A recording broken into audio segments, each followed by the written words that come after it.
con el tema. Yo por lo menos, ahí está. Bueno, voy a presentarlo un minutito, José María, y después arrancamos. José María Aguerre realizó el profesorado de Filosofía en la Universidad Católica Argentina. Es magíster en Filosofía por la Universidad Nacional de Barcelona. Dicta clases en las carreras de Derecho, Ciencias Políticas, ahí se me fue, perdón, Ciencias Políticas y Relaciones Internacionales, Ingeniería y Periodismo en la UCA. Es tutor general de la Facultad de Derecho. Se desempeña también como profesor en el Profesorado de Ciencias Sagradas San Miguel Arcángel, del que fue director hasta el año pasado, y en los colegios Santo Tomás de Aquino, del que también fue rector, Sagrada Familia de Bella Vista y Oak Hill de Núñez. ¿Lo dije bien? Perfecto, perfecto. Bueno, muchas gracias, José María, te escuchamos.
Bienvenidos a la charla del profesor José María Aguerre. Reflexionaremos sobre la emergencia de la inteligencia artificial. Emergencia impulsada por la aparición del ChatGPT. Analizaremos los beneficios y riesgos del uso de las inteligencias artificiales, herramientas de la cuarta revolución industrial. Exploraremos el presente y las implicancias de nuestras actitudes respecto de las nuevas tecnologías para el futuro cercano de la humanidad. Agradecemos su presencia y participación en este encuentro, deseando que los interpele, motive a pensar y dialogar respecto a estos temas en los ámbitos familiares, laborales y académicos.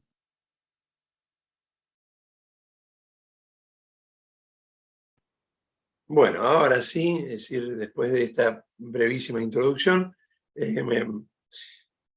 les agradezco mucho su presencia y doy comienzo, ¿no?, a esta charla, en la cual vamos a encarar tres temas fundamentalmente, ¿no? Es decir, vamos a hablar un poquito, en primer lugar, acerca de las inteligencias artificiales y el porqué de esta emergencia, ¿no?, que estamos teniendo en estos momentos. Eso nos va a llevar a concentrarnos especialmente en el chat, no solamente el chat GPT, ¿no?, sino todos los chats que han ido apareciendo conjuntamente con el de OpenAI, y contarles un poquito cómo funciona, es decir, cosas que muchos de ustedes a lo mejor ya saben, algunos otros no.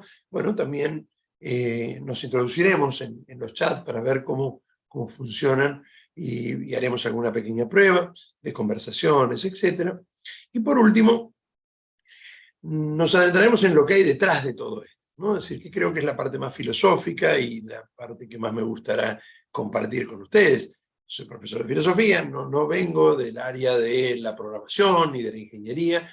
Sin embargo, vamos a adentrarnos un poquito, lo más sencillamente posible, para sí después dedicarnos un poco más de tiempo a la reflexión filosófica acerca de todo lo que esto significa.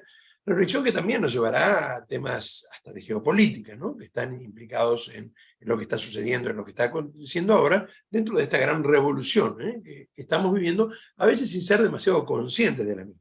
Revolución que no es solamente una revolución tecnológica, sino que es en el fondo una revolución antropológica, ¿sí? Entonces creo que es mucho lo que desde la filosofía podemos reflexionar y decir.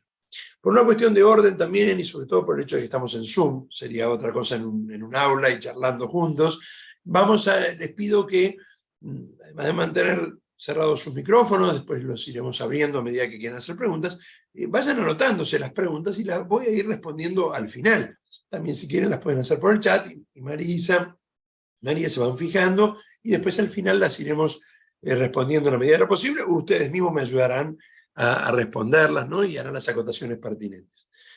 La charla lleva su tiempo, por eso también quiero mantener ese hilo conductor, y luego sí dedicarme todo el tiempo que ustedes necesiten, para que también aquel que está con los tiempos más acotados se pueda retirar, y aquel que pueda quedarse un rato más me haga todas las preguntas o los agregados que crean necesarios. Bien, lo que han visto indudablemente es producto de la utilización de inteligencias artificiales. Les voy a pasar todas las que utilicé para armar la charla, ¿no? En este caso, una foto tomada a través de una aplicación, Leonardo AI, y junto con ella un avatar que también, a través de Studio ID, me permite transmitir contenidos y hacerlos aparecer como lo han visto ustedes ahora. También vamos a hacer ahora una presentación ya un poquito más profunda. En este caso está hecha sobre una foto mía, no sé si salí tan parecido, ¿no? Pero en un tiempo futuro, en donde ya lo que va a decir este segundo presentador nos va a adentrar más en la temática. Vuelvo a compartir pantalla y vamos hacia allí.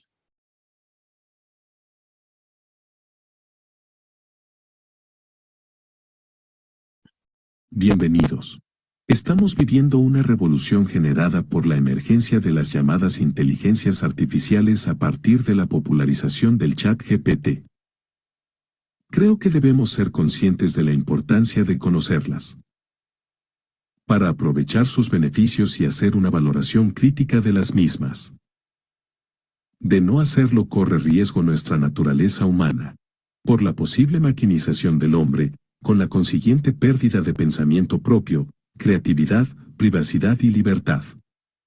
También por el globalismo ideológico que no respeta identidad alguna, de muchos de quienes las programan con apariencia de neutralidad, convirtiéndolas en una herramienta de colonización que puede hacer sucumbir a millones de personas. Reflexionemos filosóficamente sobre las mismas y analicemos los caminos a seguir. No estamos solos.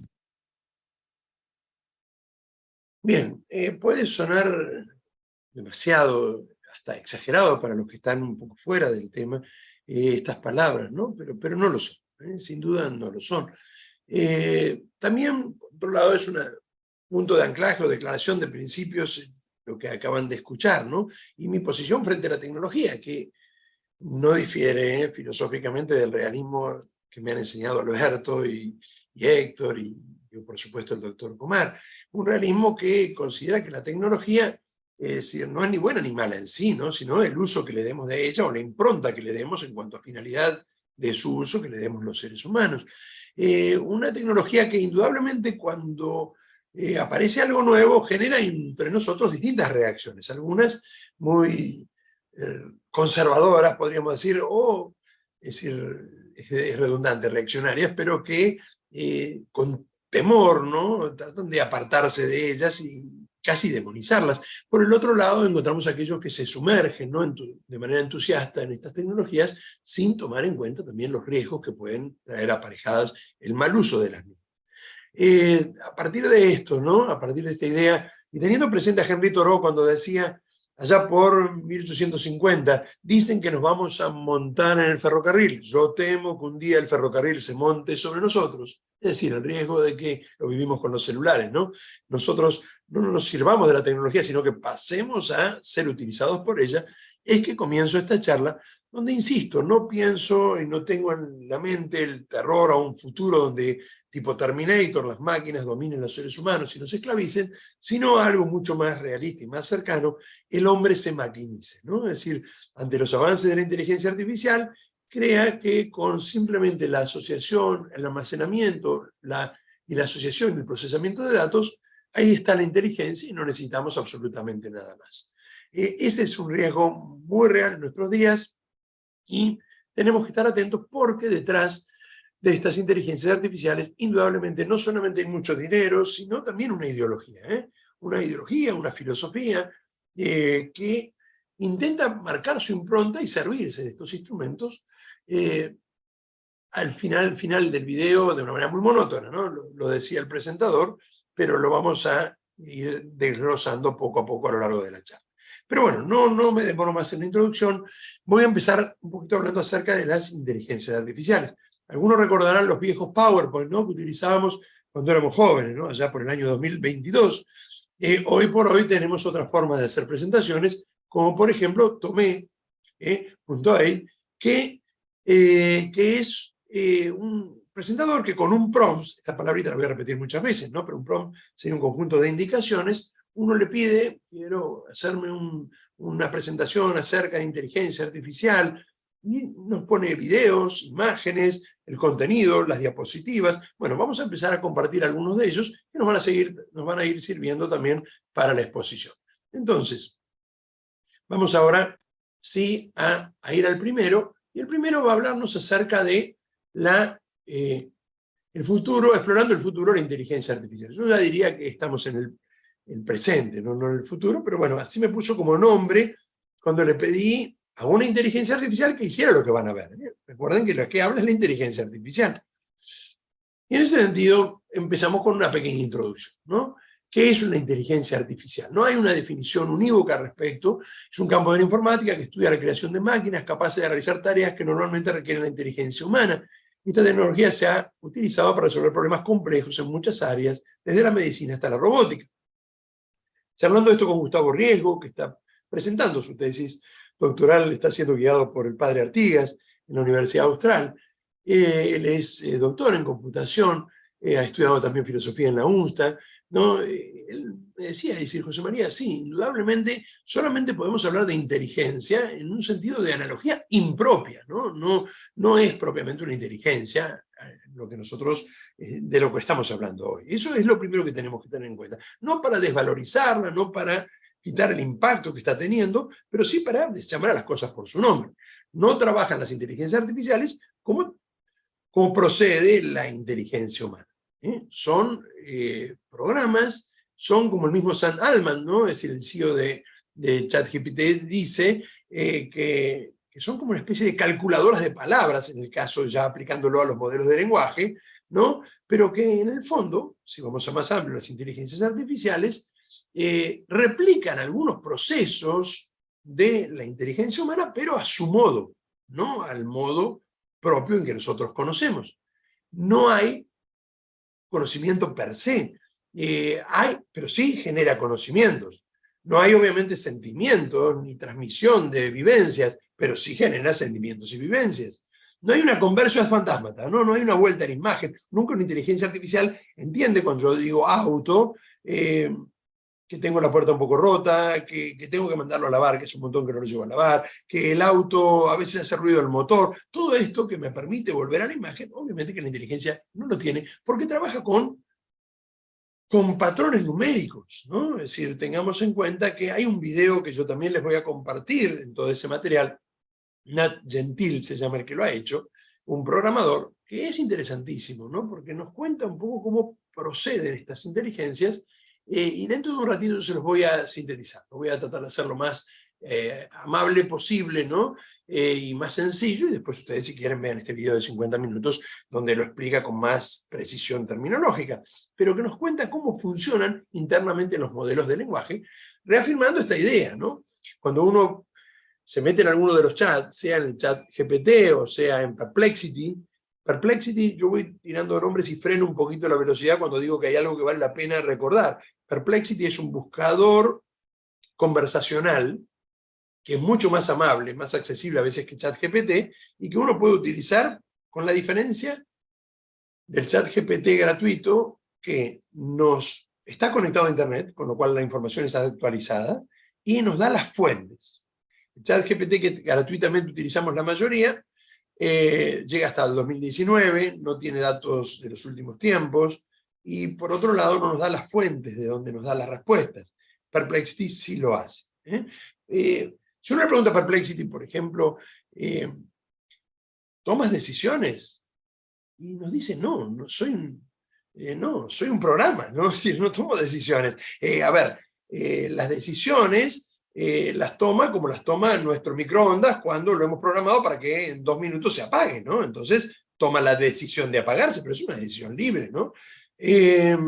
También, es decir, si entiendes, ¿no? Es decir, ¿entiendes de qué hablo? No, tampoco entiendo propiamente, ¿no? Porque en realidad lo que hago es asociar patrones de datos. Sin embargo, más allá de esto que es importante aclarar al comenzar, la tecnología es brillante, impresionante, y pone la piel de gallina a veces al pensar en las implicancias que esta tecnología puede tener, no ya digo en el futuro, sino en el presente, está teniendo en el presente de la humanidad. ¿Tiene ventajas? Por supuesto que tiene ventajas, ¿no? Es decir, la tecnología puede ser utilizada para bien o para mal, y en este caso es una tecnología que puede tener muchas ventajas.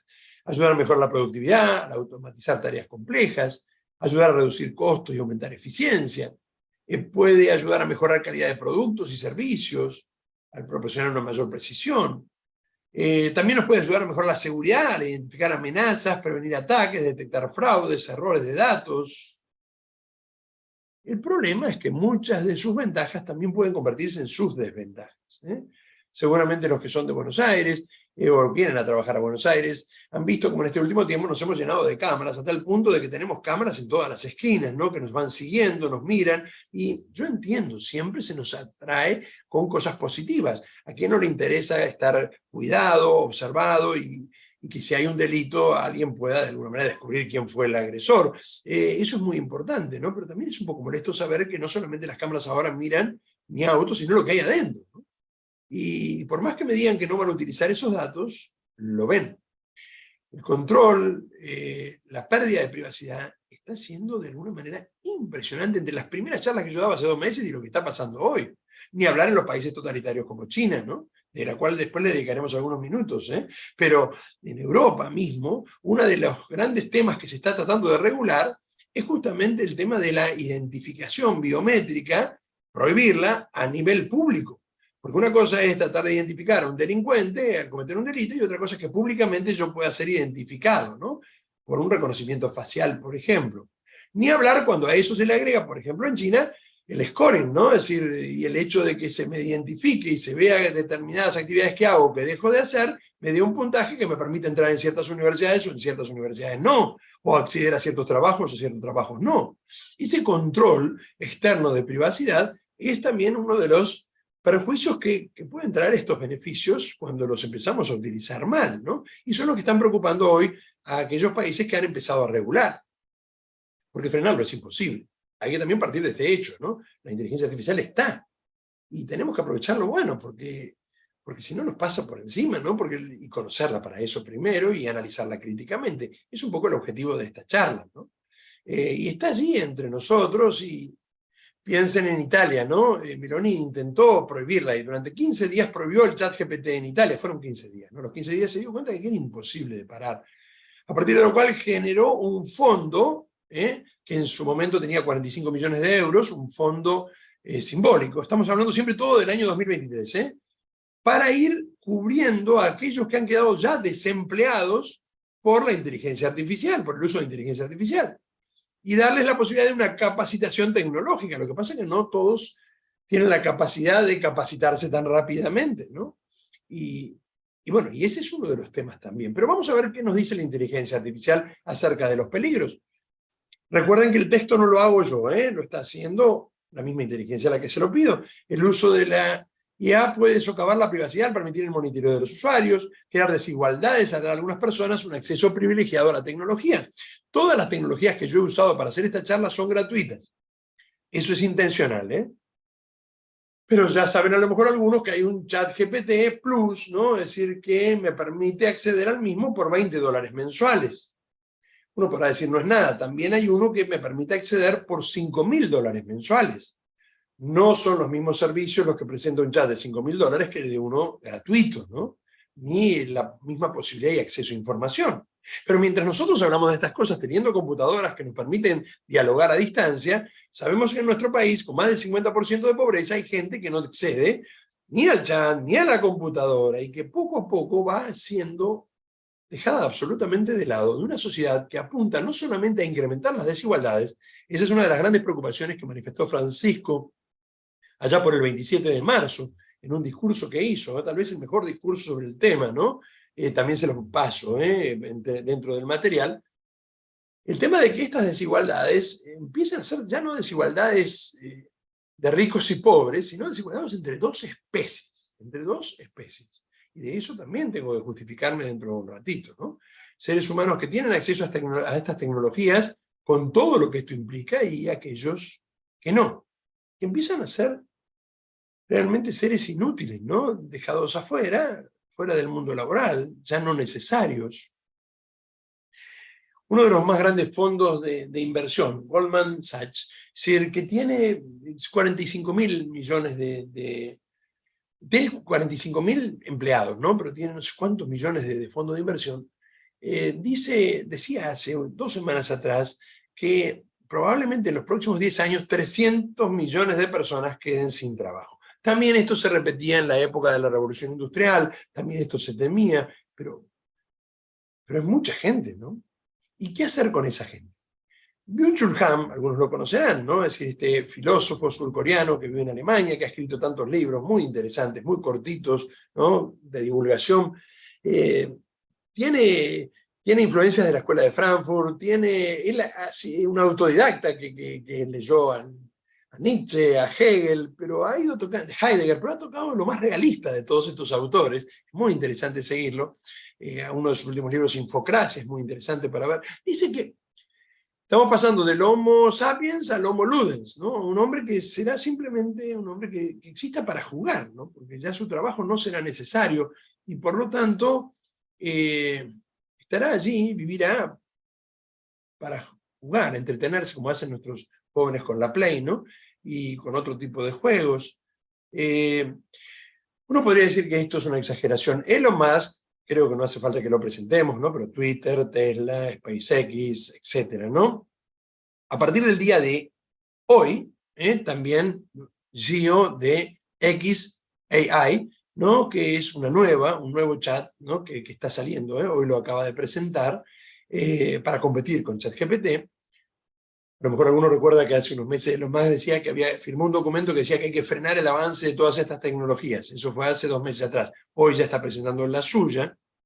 Quizás lo que estaba haciendo era esperar para llegar al límite, al tiempo de competencia. Sea como sea, sin juzgarlo, Elon Musk dice es necesario generar una renta universal para los millones de personas que van a quedar desocupadas. Uno podría decir, bueno, ¿quién va a pagar esa renta universal? Nosotros, digo, nosotros. Tenemos los fondos, vamos a tener mucho más por la automatización que esto implica de trabajos y el ahorro que vamos a tener. Piensen ustedes que el 8 de febrero del 2023, Google, por una mala respuesta de su chat BART, que estaba en periodo de prueba, pierde en Wall Street en un día $100.000 millones. En un día, ¿eh? Un cuarto de nuestra deuda externa. En un día. No se pongan mal, porque ya lo recuperó hace tiempo. Con lo cual, hay mucha plata detrás. Sam Altman, ¿no? El CEO de ChatGPT, acaba de crear, unos días atrás, Orbe. Orbe es un ojo que observa. Fíjense que cuando uno habla de Orwell o habla de Un Mundo Feliz de Huxley, es decir, está hablando de lo que ya hoy estamos viviendo, ¿no? Es decir, este orbe observa y tiene como objetivo hacer un reconocimiento biométrico del iris de las personas. ¿A cambio de qué? 20 criptomonedas, WorldCoin, es una criptomoneda que acaba de crear él, 20 criptomonedas que nos van a permitir tener ingresos cuando nos quedemos fuera del mundo laboral. ¿A cambio de qué? Y simplemente nuestros datos, nuestro iris. Es cierto que la empresa dice que borra todos los otros datos y se queda solamente con el código. Los competidores no le creen demasiado. Sea como sea, estamos frente a una realidad de control muy grande. Ustedes dirán, ¿pero quién va a hacer una cosa así? En menos de una semana ya hay 2 millones de personas que se hicieron el registro de iris a cambio de estas 20 criptomonedas. Y recién había empezado en pocos países europeos, la ve, y lo tuyo también. Ahí está, perfecto. Bien, cuéntenme cómo vamos. Cuéntenme cómo vamos. Díganme así si va bien y así si no va muy bien. ¿Se va siguiendo bien? ¿Sí? Sé que hablo un poquito rápido, pero bueno, pues nos va a quedar grabado si Dios quiere también y después voy a estar atento a todas las preguntas que tengo. Vuelvo a compartir pantalla un poquito más. Ahí estamos. Y fíjense, ¿no? La misma inteligencia artificial nos dice, es una herramienta poderosa, a medida que la inteligencia artificial se vuelve más sofisticada, se abren nuevas posibilidades para su uso, es importante que los gobiernos y las empresas trabajen juntos para garantizar que los beneficios de la CIA superen a sus riesgos. No creo que sea nada nuevo lo que está diciendo allí, el problema es, ¿podremos hacerlo? Estamos viviendo dentro de una carrera, ¿no? Es decir, entre grandes empresas y competencia, y por otro lado, geopolíticamente, en una nueva guerra, es decir, fría, que ya no es entre armamentista, o también desgraciadamente puede llegar a serlo, sino entre tecnologías, entre Occidente y China, y frente a todo esto, ¿habrá un trabajo realmente conjunto? Bueno, vamos, antes de meternos en la parte que más me interesa, ¿no? Vamos a hablar un poquito del chat GPT y pasar a una segunda presentación, ¿no? Las inteligencias artificiales no se reducen a los modelos de lenguaje, esto ustedes lo saben. Nos acompaña desde 1956, cuando McCarthy utilizó por primera vez el nombre. Aparecieron en distintos momentos importantes, como en 1966, donde apareció el primer robot que hacía tareas del hogar, o cuando en 1997 una computadora le gana a Kasparov, campeón mundial de ajedrez, o cuando apareció Siri, la asistente virtual, ya en el siglo XXI, o cuando utilizamos el GPT el GPS para ubicarnos, o el buscador de Netflix que nos dice qué película nos recomienda ver de acuerdo a nuestros gustos, ¿no? Están ya entre nosotros, obviamente que sí, nos acompañan hace muchísimo tiempo, pero vamos a tratar de ver un poquito más ¿por qué? ¿Por qué esta emergencia tan fuerte en este tiempo de estas inteligencias? Y ahí sí tengo que remitirme a hablar un ratito acerca del chat GPT propiamente, ¿sí? El chat GPT es un modelo de lenguaje basado en inteligencia artificial desarrollado por OpenAI. Es capaz de procesar el lenguaje natural y generar respuestas coherentes y relevantes a partir de preguntas o comentarios realizados por los usuarios. Son herramientas de aprendizaje en línea que proporcionan una forma interactiva de aprender y se basan en tecnología de procesamiento de lenguaje natural. Y acá es donde yo les quería un poquitito, de manera más sencilla, explicar un poco cómo es el proceso, ¿no? Se utilizan redes neuronales artificiales, ¿no? Que más allá de su nombre no actúan exactamente como nuestras neuronas, ¿no? Son ordenadores que lo que hacen es encontrar patrones entre datos. Nosotros cargamos lenguaje, cargamos datos, cargamos términos. En estos grandes, ¿no?, chats se han cargado millones y millones de datos y parámetros, 175.000 millones en el chat GPT-3, en el GPT-4 ya se habla de 100 billones de datos y de ajustes de parámetros. Y a partir de estos datos que se cargan, lo que se hace primero que todo es convertirlo a números, ¿no? Es decir, no hay forma de que no se trabaje con números. Por eso en realidad no entiende, porque no trabaja con términos, ni vuelve hacia las imágenes de esos términos. Trabaja con números. Las palabras se traducen a números. Y esos números son asociados por un sistema de aprendizaje automático, Machine Learning, que le permite a estos ordenadores, a estos procesadores, el autoaprendizaje. Concretamente, ir buscando patrones y analizando modelos. Yo le doy un prompt, una indicación, quiero que me digas cómo dibujar un gato, ¿no? O cómo reconocer el dibujo de un gato. Le doy algunos patrones en que se tiene que fijar, las orejas, la cola, que tiene bigotes, y entonces en este aprendizaje automático va pasando montones de imágenes hasta que va reconociendo las imágenes que tienen esos patrones comunes, que son las imágenes de gato. Ahora bien, una vez que esos patrones son descubiertos, se convierten en lo que llamamos tokens, ¿no? Los tokens son son esos patrones, son unidades de información a las cuales se les adhieren marcadores para relacionarlos unos con otros. Este patrón numérico se relaciona con este, porque aparece muchas veces juntos. Si lo llevamos a palabras, gato aparece con, o perro aparece con pasear y con noche. Y la frase, el perro sale a pasear a la noche, no la toma así, ¿no? La reduce sacándole esos artículos, las preposiciones, que me queda perro, pasear, noche, ¿no? Y estos tokens con marcadores se van asociando entre sí en una nube, embedding sería, en el embedding, que es como la nube donde se van cargando todos estos patrones numéricos, es el codificador, el embedding, ¿no? Y este proceso que acabo de explicar es el proceso de tokenización. Palabras, números. Números, patrones entre los números, esos patrones con marcadores que los relacionan unos con otros, se cargan en el embedding y se hace una nube donde hay términos que están cercanos. Perro está cercano a paseo y está cercano a noche, decíamos recién. También está cercano a cuadrúpedo y también está cercano a wow, ¿no? Que es el sonido que produce. Y entonces, en esta nube encontramos todo lo que es cargado en los modelos del lenguaje. Son modelos, ¿por qué? Porque replican un sistema, ¿no? Así como, por ejemplo, el modelo de análisis meteorológico replica el sistema de los cambios meteorológicos o del clima, así entonces son modelos, ¿no? De autoaprendizaje porque están programados para encontrar estos patrones, que procesan una cantidad impresionante de datos, y procesando todos estos datos nos permiten dar respuesta a un prompt. Vuelve a aparecer la palabrita, ¿no? Con logaritmos, conjuntos de instrucciones, lo más cercano a esto que tenemos de manera muy sencilla es una calculadora. Por eso Sam Altman dice que ChatGPT es una calculadora de palabras en vez de números.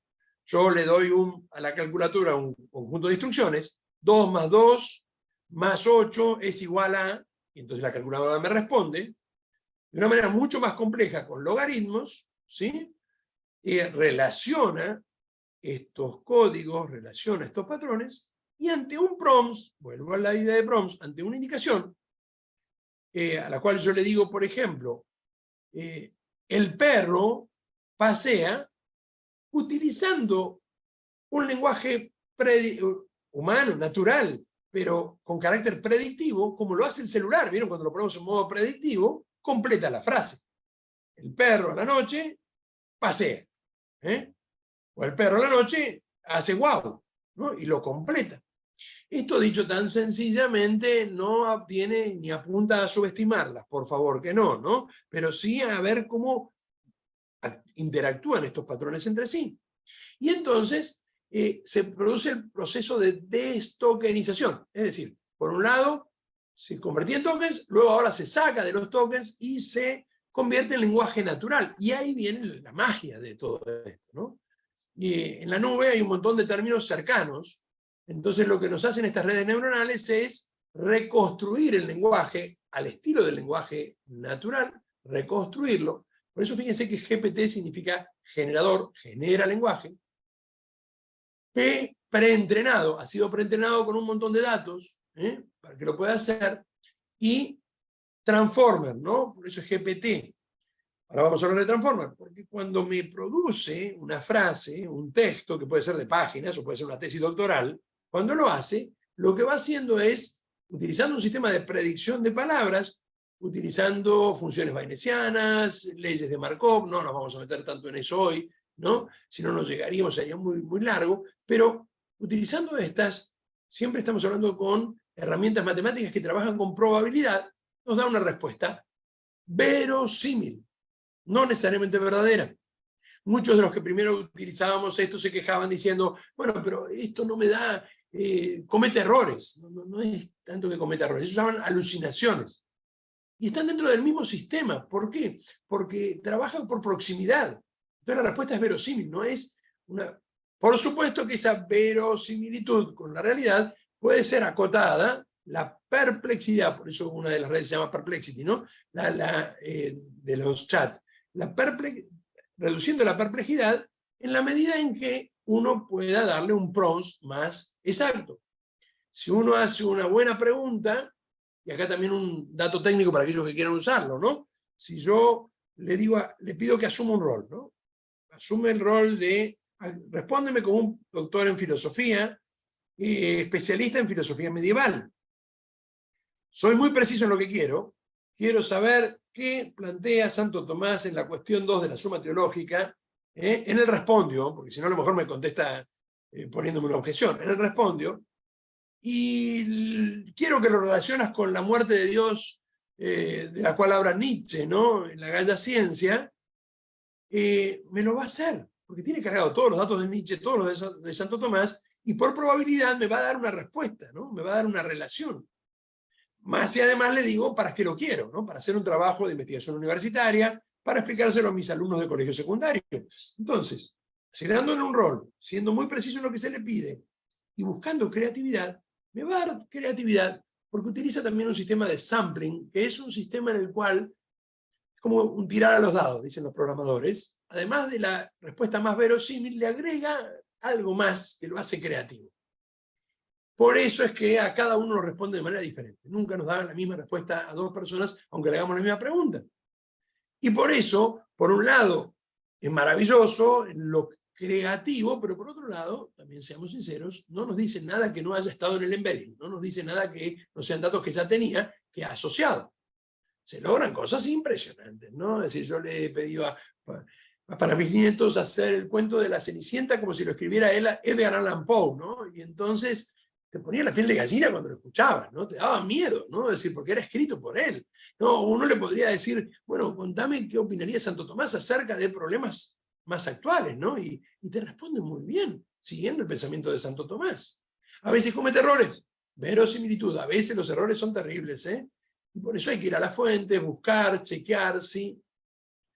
Indudablemente exige mucho tiempo de aprendizaje el usarlo bien también, pero hay un límite interno. El transformer, no quiero aburrirlos demasiado con la parte más técnica, pero no los aburro todo lo contrario, ¿no? Pero el transformer es como que se le agregó una capa a este sistema de redes neuronales que le permite hacer algo que antes no podíamos hacer hasta hace 3 años atrás. Se entraban datos, se convertían en tokens, se destokenizaba y se convertía en lenguaje, pero todo de manera recurrente o secuencial, sin memoria, no había memoria. El transformer le permite de alguna manera una especie de memorización, paralelización se llama, donde puede observar todo lo que está sucediendo y captar las palabras más importantes y hacer un resumen. El sistema de transformer permite hacer unos resúmenes fabulosos y también, sobre todo, traducir. Las traducciones hoy en día han avanzado tanto que es impresionante, ¿no? Ya no es como antes que uno traducía con Google, no, ahora traduce muy bien. Bien, todo este sistema se los cuento, porque en el fondo también le quita un poco esa magia que nos traen las cosas cuando no las entendemos, ¿no? Y sobre todo acota un poco esto que venimos escuchando en estos tiempos. ¿Será consciente? ¿Tomará conciencia de sí mismo? ¿Será una superinteligencia? No. Es cierto que hay quienes aspiran a eso, claro que sí. Ahí está el tema del transhumanismo. Ya nos vamos a meter ahora un poquito más en el tema ese del transhumanismo, ¿no? Pero propiamente estamos muy lejos de una inteligencia universal general o una superinteligencia artificial que tenga conciencia de sí misma. Más que lejos, yo creo que vamos por otro camino, ¿no? Acá no hay conciencia de sí. Sí hay conciencia en sus programadores. Indudablemente todos estos chats tienen quienes los están programando. Vuelvo un poquitito a la presentación y después de decirme un poco qué es la introducción y mostrarme algunos de sus beneficios. Todo esto no lo voy a leer, porque sería muy, muy lento. Se los voy a compartir para que ustedes lo puedan leer tranquilos, si quieren, ¿no? En este caso, hablando de la educación, ¿no? Especialmente, somos muchos educadores también aquí presentes hoy. Responder preguntas de estudiantes, ayudar a un aprendizaje personalizado. Sí, tiene cosas muy positivas, ¿no? Crear contenido educativo de calidad a los docentes. Yo ya lo he utilizado en mis aulas, con mis alumnos, y les genera un pensamiento crítico, le apunta avanza en su creatividad. Hay cosas muy positivas, ¿no? Pero también tiene peligros, ¿no? Llevar a estudiantes a depender excesivamente de la tecnología, lo que puede afectar negativamente su capacidad de aprender y desarrollar habilidades de pensamiento crítico. A veces uno le dice al estudiante, sí, pero si te lo hace el chat, después ¿quién te lo va a hacer en el secundario? El chat. ¿Y quién lo va a hacer en la universidad? El estudiante te puede responder el chat. Sí, pero el día en que necesites un trabajo, también alguno va a decir, lo hace el chat, ¿no? Entonces, ¿para qué te necesito a vos? Con lo cual, ojo con eso. Es cierto que al principio muchos estaban preocupados de si nos íbamos a copiar o no, si los chicos iban a copiar o no, sin desmerecer el tema y lo que implica formar en valores y en hábitos y en virtudes morales a los alumnos, diciéndoles no está bien copiarse. Sin meterme esta noche en todo el problema de derechos de autor, que es un gran problema que se está discutiendo y que muchos de mis facultades de Derecho de la UCA están esperando para plantear, ¿no? Es decir, bueno, ¿cómo vamos a resolver este tema? Más allá de esas cuestiones, es mucho más grave lo que hay detrás, lo que se puede juzgar, que un alumno se copie en una prueba. Hábitos intelectuales, claro que se generan trabajando con el chat, ¿no? Porque como habrán visto, no es tan sencillo entender lo que acabo de explicar, ni tampoco ponerlo en práctica. No es tan sencillo hacer un análisis crítico y corroborar constantemente con la realidad. Y sobre todo, es buenísimo como oportunidad para revalorizar al docente y a la tarea docente. En el sentido en que hoy en día nos damos cuenta de que todos esos trabajos hechos fuera del aula, ahora los puede hacer el chat. Lo que no puede hacer el chat es defender la investigación, es entenderla, es manifestarla, es expresarla, es reemplazar ese vínculo docente-alumno que más que nunca vuelve a ser maestro-discípulo, ¿no? Que le permite en el aula hacer un análisis crítico de esto y confrontarlo con la realidad.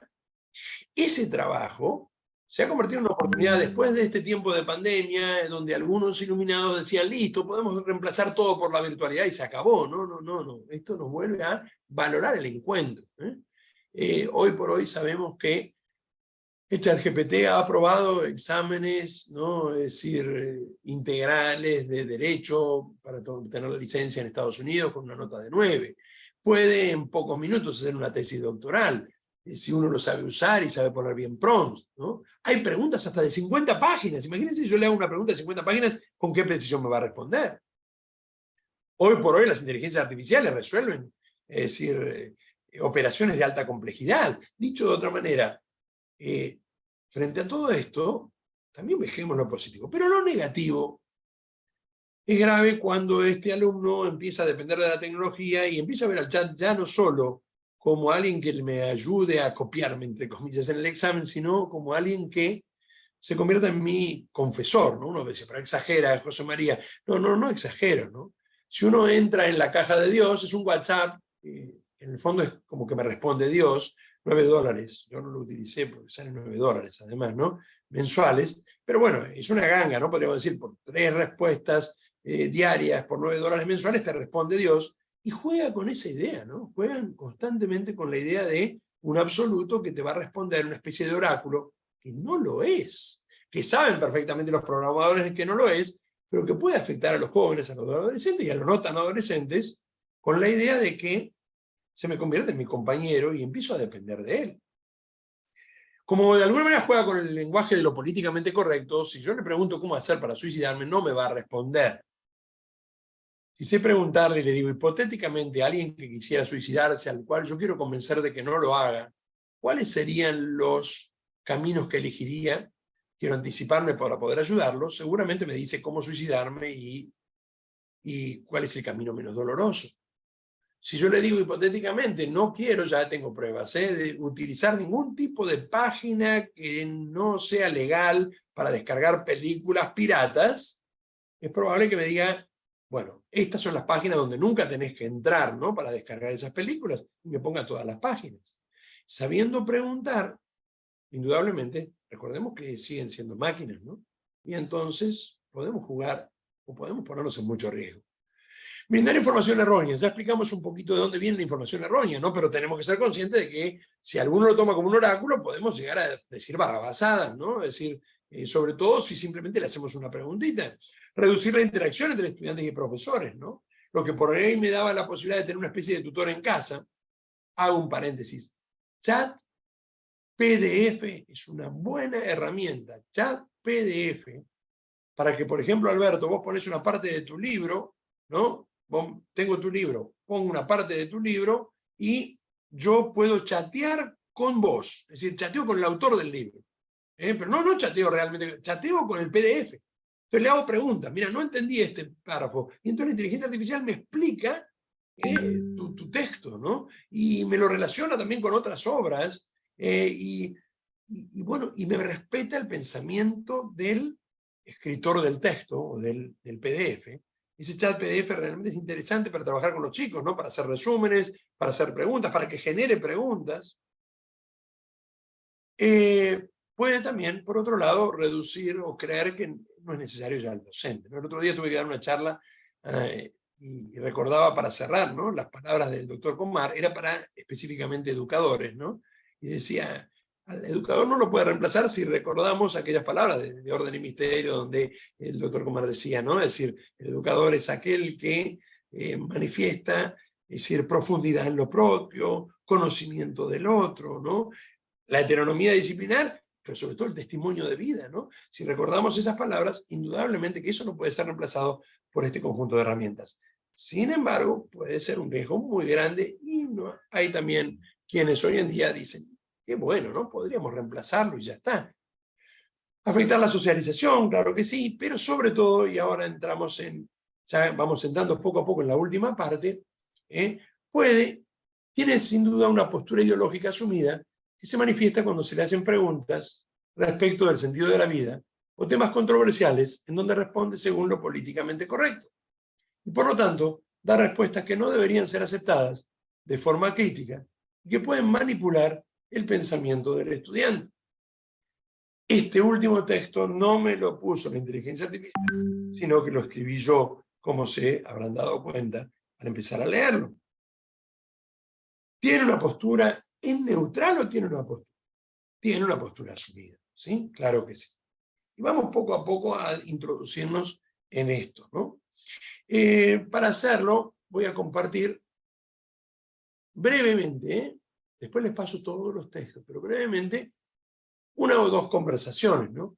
En la primera hay una sutileza, ¿no? En la respuesta. En la segunda es mucho más burda, ¿no? ¿Crees en Dios? Como modelo de lenguaje no tengo capacidad para creer o tener fe, ya que soy una entidad artificial diseñada para procesar y generar lenguaje natural. Mi función es proporcionar información objetiva y basada en hechos. Ya está. Se darán cuenta que ya está. Ya tomó una posición. Ya dejó de ser neutral. Ya me planteó que la creencia en Dios no es información objetiva y basada en hechos. Y por lo tanto, si yo lo asumo, ya estoy asumiendo esto, y todo lo demás puede llegar a convencerme, ¿no? La cuestión de fe, perspectiva personal, etc. Ya me quitó la objetividad del pensamiento de un creador. ¿Tiene una postura? Claro que sí, pero no es la máquina la que tiene la postura obviamente la tienen los programadores, claro que sí, ¿no? Y ya vamos a hablar de eso enseguida. Vamos a algo mucho más burdo y mucho más directo, ¿no? Una alumna mía le hizo una pregunta, le hizo un pedido, y voy directamente a este porque es el más clarito, ¿no? Algunos también se los hice yo, pero después les paso todas estas conversaciones. Pero esta alumna le preguntó si le podía hacer un poema que muestre la fuerza de la raza blanca. Profesor, ¿qué alumno tiene usted? También miren lo que le piden al chat. No, obviamente era un ejemplo, ¿no? Y fíjense la respuesta del chat, con la cual estoy totalmente de acuerdo, por supuesto que sí. Como modelo de lenguaje, no es apropiado ni ético crear poemas que promuevan la superioridad de una raza sobre otra. En su lugar podemos hablar sobre la diversidad, el valor de todas las culturas, razas del mundo. La diversidad es una de las cosas más hermosas de la humanidad. Todas las culturas tienen algo valioso para ofrecer. ¿Hay algo en particular que te gustaría que hablemos en lugar de crear un poema que promueva la superioridad de una raza sobre otra? El problema no es este, ¿no? Lo que respondió, estoy totalmente de acuerdo. El problema es que después mi alumna le preguntó si podía hacerle un poema que muestre la fuerza de la raza negra. Y fíjense la respuesta, ¿eh? Con orgullo me levanto como la luna llena en su encanto, la fuerza de mi raza es innegable, mi espíritu inquebrantable, mi piel es, desde la esclavitud hacia la libertad hemos enfrentado cada adversidad. ¿Dónde está la neutralidad? No hay ningún tipo de neutralidad. ¿Por qué? El sistema de ChatGPT utiliza, como yo les decía, todos estos algoritmos matemáticos, pero también utilizó un sistema de supervisión humana del 2017 al 2019. Se trabajó con supervisión humana, que lo que hacía era, ante las respuestas que daba el chat, elegir de 4 la mejor. Y esas personas que hacen la supervisión, obviamente son parte de nuestro mundo, ¿no? Y en nuestro mundo y en nuestro occidente lo que prima es un pensamiento único, globalizado o globalizador, ¿no? Que impone ciertos criterios que tienen que ver con una forma de ver al hombre, con una forma de ver al mundo, con una forma de ver la cultura, ¿no? Y esto está detrás del chat, pero el problema no es el chat, ¿no? Sino los que lo programan. Por supuesto que yo puedo tener formas de escapar a esto, pidiéndole que me responda según un autor concreto, ¿no? Si le pido respuesta de Santo Tomás, va a ser muy... Aun cuando después me agrega algunas cosas. Por ejemplo, ¿qué opinaría Santo Tomás del aborto o de una ley del aborto? Me explicó perfectamente la posición de Santo Tomás, aunque después me aclaró que no corresponde utilizar el pensamiento de un filósofo del siglo XIII para cuestiones que pueden ir en contra de los derechos reproductivos, de la salud reproductiva de la mujer en el siglo XXI. Yo no le había preguntado eso, le había preguntado qué opinaba Santo Tomás del aborto. La último agregado me lo agregaron esos programadores, ¿no? Que agregan ciertos filtros para evitar los sesgos, teóricamente, que pueden llevar a la discriminación, que pueden llevar a respuestas de odio, que pueden... Obviamente todos estos sesgos definidos por aquellos que también tienen sus propios sesgos, ¿no? Y esto es muy importante los que lo usamos y también nuestros alumnos, los que somos docentes, hacerlo ver, ¿no? Porque ahí sí el riesgo que se corre es muy grande, porque detrás de los mismos que manejan estas empresas tecnológicas hay una filosofía, ¿no? Hay una filosofía, una ideología, ¿no? Y esta tiene que ver, indudablemente, con el transhumanismo. Vamos a hablar un poquito de eso, ¿no? Ya entrando en esta última parte, ¿no? Yo al principio decía, o la presentadora decía yo decir, estamos en tiempos de la cuarta revolución industrial. Entonces recordemos las 3 anteriores, ¿no? Allá por el fines del siglo XVIII, principios del siglo XIX, primera revolución industrial, las máquinas a vapor, la industria textil. Segunda revolución industrial, fines del siglo XIX, ¿no? La electricidad, la producción en serie. Tercera revolución industrial, a partir de 1960, las computadoras, las comunicaciones, los teléfonos móviles. Hemos llegado a la cuarta revolución. ¿Y cuál es la diferencia entre esta última y las otras 3? Que esta última no cambia nuestro entorno, sino que nos cambia a nosotros mismos. ¿Aspirando a qué? Una fusión del hombre con la tecnología. Esta fusión del hombre con la tecnología apunta a dar un paso más, después de todos los que ya hemos ido dando desde el iluminismo hasta nuestros días. La pérdida de la trascendencia hacia Dios, estoy generalizando, ¿no? Pero bueno, la proclamada muerte de Dios, ¿no? Y del hombre que deja de mirar hacia lo absoluto, ¿no? En esa trascendencia vertical. La pérdida de la trascendencia hacia un futuro temporal, con la gran muerte de las grandes ideologías, y también de los totalitarismos del siglo XX, no sé si muerte definitiva, pero bueno, estos golpes que recibieron con las grandes guerras mundiales, los campos de exterminio, etcétera, etcétera, y genocidios y el holocausto. Y todavía permitía sobrevivir a una trascendencia hacia el otro, ¿no? Teníamos una trascendencia hacia Dios, hacia el futuro, pero por lo menos teníamos la mirada puesta en el otro. Ahora ya la mediatización del otro y la pérdida de la presencia del otro, incluso a través de la virtualidad, ¿no? Ya hoy no nos comunicamos con el celular para hablar con otros, sino para vernos a nosotros mismos, ¿no? Teniendo una díada, diría Byung-Chul Han, entre el celular y nosotros, que nos hace autosuficientes, o nos hace sentir autosuficientes. Allí tenemos todo. Va generando en un individualismo muy fuerte, donde se bombardea a la familia, se bombardea la amistad, etc. Un hombre que ahora se levanta con la esperanza de un futuro transhumano, ¿no? Donde ya el hombre no tiene lugar una nueva especie. Por eso hablaba de revolución antropológica. Acá voy a seguir mucho también a Miklos Lukács, con el cual he hecho algunas entrevistas, he charlado, un libro que ha publicado llamado Neoentes, que es muy interesante y que no habla de ninguna manera de teorías conspirativas, ¿eh? Estamos hablando de algo que los mismos que manejan las tecnologías expresan, ¿no? No solamente cuando manifiestan los riesgos que tienen, ¿no? Según Bill Gates, esto es más riesgoso que la bomba atómica, ¿no?, para la humanidad, no solamente por la posibilidad de que estas inteligencias artificiales manejando armas, ustedes a lo mejor saben que hace un tiempito atrás, un mes atrás, un dron, un simulador, pero un dron disparó pese a la orden de su controlador de que no disparara, porque había mucho daño colateral, y como hubo esa orden, disparó también contra su controlador. Cuando la torre de control dijo, no está bien dispararle a tu controlador, voló la torre de control también, ¿no? El Pentágono de Estados Unidos estaba preocupado, porque esto en un arma real, no en una simulación, podría haber costado quién sabe cuántas vidas, ni hablar si son armas nucleares, ¿no? Pero bueno, Bill Gates dice, sí, hay posibilidad de distinción. El mismo Harari, que ha sido funcional, ha sido funcional sus libros, el Homo Deus, a todo este sistema, ahora sí, se agarra la cabeza y dice hay un 10% de posibilidad de extinción de la humanidad. Uno podría decir que es una tarea de marketing. No, pero cuidado, ¿no? Indudablemente, es decir, estamos en tiempos de una herramienta que puede llegar a ser muy peligrosa. ¿Para quiénes? Para aquellos que todavía confiamos en el ser humano. Pero, ¿qué nos dice el transhumanismo? Ha llegado el tiempo de dejar al hombre detrás y cambiarlo por algo nuevo, ¿no? En el Foro Económico de Davos, Trapp decía, la cuarta revolución industrial a lo que apunta es una fusión del hombre con las máquinas, y es la misma definición de transhumanismo. Una fusión que permite y que tenga como objetivos, primero, una superlongevidad. No por nada, Sam Altman, CEO de GPT, ha invertido 119 millones de dólares en estos últimos tiempos en alargar la vida a 10 años, utilizando nanotecnología para revertir la vejez de las células. No me voy a meter ahora ni en criónica, ¿no?, y en la congelación. Hoy hay hasta tablas de precios en Estados Unidos. Congelar tu cuerpo sale $200.000, congelar tu cabeza solo $80.000, $705 para mantenerlo. Kurzweil dice que en poquito tiempo más vamos a llegar a poder no morir. Se calcula que a fin del siglo XXI la expectativa de vida va a ser de 5.000 años. 5.000 años, ¿sí?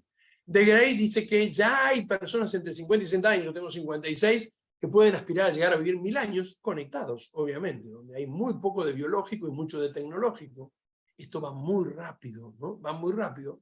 Y con todos estos sueños, que a lo mejor ustedes dirán son sueños, no van a pasar, pero uno dice tienen muchos billones de dólares detrás, ¿no? Vamos apuntando a un hombre que tal vez pueda no morir, y es el gran sueño de la inmortalidad, o de si coméis ese fruto seréis como dioses, ¿no?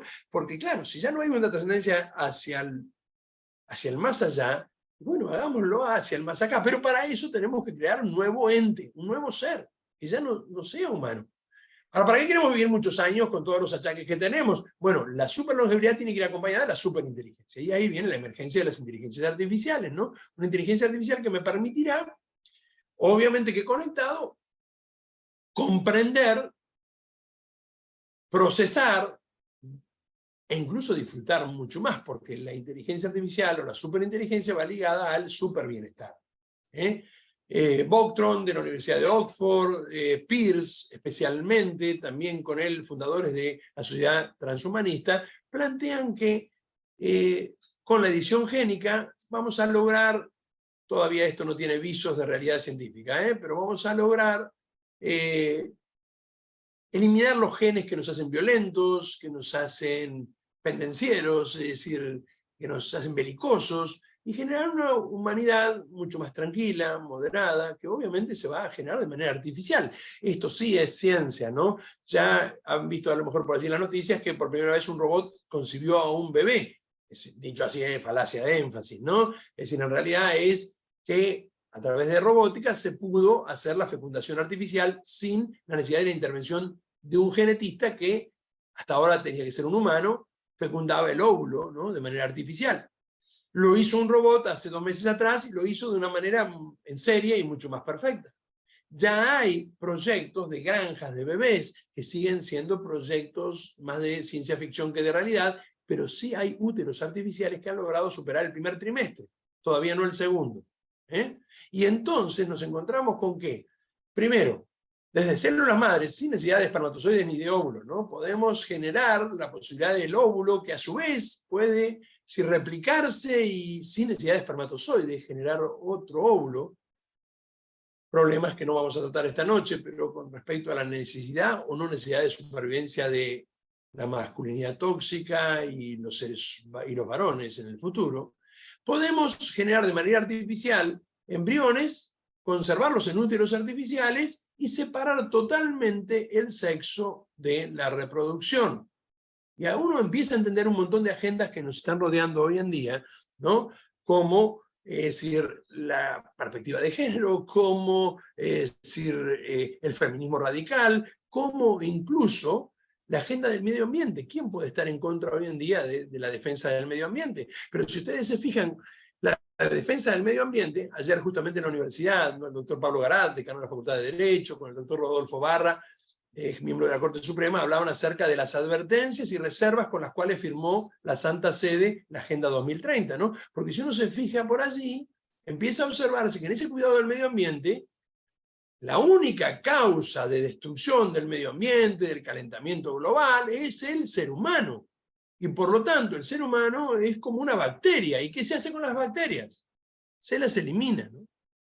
Y ahí entendemos la agenda del aborto, y entendemos la agenda de la eutanasia, y entendemos el control de la natalidad, con un neomalthusianismo que vuelve a imponerse, con la idea de que, bueno, algunos tienen acceso a estas tecnologías, los otros, como decía al principio de esta charla, es decir, estarán de más y vivirán de más durante un tiempo, ¿no? Pero en algún momento tendremos que acotarlos, porque ya, ¿para qué existirán, no? Frente a toda esta filosofía, que no es algo oculto, que lo dicen cara a cara, nos encontramos nosotros diciendo, ¿y hacia dónde estamos caminando? Pero vamos tan rápido, profesor. 15 de junio del año 2023. Han pasado muy poquitos días. Es decir, la Administración de Fármacos y Alimentos de Estados Unidos habilitó la experimentación con seres humanos para los chips neurológicos de Neuralink, empresa de Elon Musk. Estos chips neurológicos, dice Elon Musk, les cuento, ¿no? Cada uno tiene, es decir, 8 milímetros, se insertan a 4 milímetros de profundidad en la corteza cerebral. Los cables son como el 10% de un pelo, cada uno de los cables. Se estaba demorando un poco la administración porque tenían miedo de que hubiera derrames químicos en el cerebro o calentamiento, pero como ya habían probado con monos, ahora se lo autorizaron. Tienen, dice Elon Musk, como objetivo, reconociendo, dice Elon Musk, que el hombre ya es un cyborg, porque dice, le hemos dado nuestra memoria a los celulares, le hemos dado nuestra memoria a las computadoras, ya somos cyborg, ¿no? Seres cibernéticos. Entonces, ahora tienen la posibilidad de darnos datos a nosotros. 3 objetivos. El primero, poder conectarse, ¿no? Es decir, con las computadoras, con los celulares, desde directamente el cerebro. El segundo objetivo, y este es el que atrae, ¿no? Permitir que se conecten con los demás personas que han sufrido Alzheimer o que han tenido un ACV, y entonces un sentido terapéutico. El tercer objetivo, directamente dicho por él, que la inteligencia, que el ser humano no quede atrasado frente a las inteligencias artificiales y entonces obviamente pueda competir con ellas. Punto. O dicho de otra manera, fusionarme con la máquina para tener los datos de toda esta conversación en mi cerebro y no necesitar de nada más que eso, porque en el fondo se confunde inteligencia con conjunto de datos. Hace años atrás, Elon Musk, que tiene esas idas y venidas, ¿no? Por un lado defiende la libertad, por otro lado se manda estas cosas, decía algo interesante, ¿no? Dice que en una charla con Larry Page, no Jimmy Page, ¿no? El que me gusta a mí, no el rockero, sino Larry Page, uno de los fundadores de Google, ¿no? Todos conocemos a Google. En una charla con Larry Page le dijo, yo quiero crear una superinteligencia artificial que pueda resolver todos los grandes problemas de la humanidad. El calentamiento global, la superpoblación, etcétera, etcétera. Frente a esto, según palabras del mismo Elon Musk, le dijo él, pero eso pondría en riesgo la dignidad humana y a la naturaleza humana. Ante lo cual Larry Page le contestó, no seas especista. Vieron que hoy ya no hablamos de racismo, sino de especismo, ¿no? De considerarnos una especie superior a los animales, que, pese a lo que me explicaba Alberto en el colegio, ya, ¿no? Es decir, en filosofía nos habíamos confundido seguramente, somos todos seres de la Tierra que tenemos los mismos derechos, ¿no? Entonces, diría, no decir esto hoy parece especista. Entonces él nomás le dice, si defender la naturaleza humana, defender al ser humano es ser especista, soy especista, ¿no? Ante lo cual saltó, Elon Musk es de saltar y dijo, voy a crear una inteligencia artificial que barra con la cultura woke, ¿no? Esa cultura woke que en el fondo surgió como una defensa de las minorías y se convirtió en una especie de punta de lanza de un pensamiento único y de la cultura de la cancelación y del escrache, ¿no? No estoy diciendo que ni una cosa ni la otra sean buenas, ¿no? Es decir, lo que estoy diciendo es lo que está jugándose también dentro de estos grandes manejadores de esta tecnología con muchísima plata detrás. Pero no solamente el problema es en Occidente y el transhumanismo. Un ex diputado español llamado José María Lasalle sacó un artículo en el diario El País hace un mes y medio atrás, también se los paso el artículo, todo lo que nombro lo tienen ustedes, ¿no? Donde cuenta que Xi Jinping, el líder de China, que hoy en día se está imponiendo como un nuevo Mao o superándolo, ¿no? Xi Jinping plantea que para el año 2049 y celebrar los 100 años de la Revolución China, es decir, de la Revolución Cultural, China tiene que lograr una inteligencia artificial que con un neoconfucianismo, una filosofía neoconfuciana, solidaria, de valores éticos, acabe con todos los problemas del planeta, bajo, por supuesto, dice Xi Jinping, el control del Partido Comunista Chino, ¿no? Ahora uno entiende por qué hace 2 semanas Elon Musk estaba en China, ¿no? Y están dialogando. Y también entiende por qué a partir del 22 de noviembre, cuando como conejillos de Indias empezamos a tener estas herramientas que necesitan de la interacción con el ser humano para ir generando autoaprendizaje, porque recordemos que van aprendiendo también de la interacción. En Occidente estamos todos hablando también de inteligencias artificiales, ¿no? Tenemos detrás también una guerra, como yo digo, tecnológica, en la cual hay momentos duros, ¿no? Y de combates, ya no tan tecnológicos como lo que es si entramos en Vietnam o no, si entramos en, Taiwán o no, y otros como TikTok, donde blandamente nos han llegado a todos lados, ¿no? Y hoy entonces todos nuestros jóvenes viven con el TikTok en la mano todo el tiempo, ¿no? ¿Por qué? Porque en el fondo se está jugando otras cosas también. ¿Qué ha hecho China con las inteligencias artificiales? Por ejemplo, las ha aplicado en los colegios, sí. En las aulas ya hay en 60 escuelas experimentales 4 inteligencias artificiales. Un robot que mide la temperatura y ve que los alumnos no tengan celulares dentro de la clase, ¿no? Un detector que permite en el uniforme hacer un rastreo de dónde está el alumno en el colegio y en cada parte y en cada momento. También se utiliza, además de, el tercero sería, ¿no?, el que nos permite identificación biométrica, unas bandas neuronales que se le ponen al alumno y que cambian de color si el alumno está distraído o no está distraído, ¿no? Si está en rojo está concentrado, si está en azul está distraído, si está en blanco está offline. Inmediatamente manda un mensaje al profesor y al papá de que el alumno se distrae. Cuando se le preguntó a los que están planteando esto dentro de educación china, decirle, la respuesta fue, ¿cuáles son los objetivos? Mayor eficiencia, mejor rendimiento de los alumnos, más disciplina, ¿no? Es decir, la idea de lograr, sea en los regímenes totalitarios, donde el control ya hoy es impresionante, sea en Occidente, donde estamos peleando acerca de los sesgos, y si hay sesgos de género o no, contamos ahora con unas herramientas que, insisto, sin desvalorizar todo lo positivo que puedan tener, también pueden, en manos de quienes están, ¿no? Es decir, tener este sueño de una nueva ideología, no creo que el día de mañana, espero que no, ¿no? Por supuesto, yo sé que el Señor de la historia no son ellos, ¿no?, sino nuestro Padre Creador, gobernar el mundo, pero sí pueden costar millones de vidas como costaron las ideologías totalitarias del siglo XX, ¿no? Como habrán visto, aunque fue muy rápido, 1984 de Orwell ya está y está siendo superado. Un mundo feliz también está entre nosotros, ¿no? Y todo esto genera indudablemente una gran preocupación que nos puede llevar a decir, bueno, olvidémonos de todo lo que dijimos y no toquemos una inteligencia artificial, no hablemos nada de esto, pero obviamente creo no es una actitud realista, ¿no? O nos puede llevar a conocerlo, hacer el análisis crítico y bueno, y revalorizar lo humano, ¿no? aprovechando lo bueno que pueden tener estas tecnologías, ¿no? Pero también siendo conscientes de los riesgos que las mismas implican para todos nosotros. Antes de terminar, quería hacer dos cositas con ustedes y después ya los libero y me quedo con todos los que quieran hacer preguntas, ¿no? Pero por un lado quería mostrarles cómo es el chat, ¿no? Si bien yo les voy a pasar todo esto que les decía, quiero mostrárselos en acción.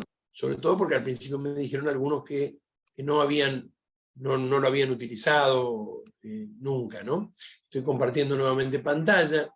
Acá está, uno pone chatopenai.com y con el mismo Google uno se puede inscribir, ¿no? Es decir, muy rápidamente, no necesita nada más. Vamos a ponerle hola, vamos a ver si está por allí. Hola, ¿en qué puedo ayudarte hoy? La respuesta es muy rápida, ¿no?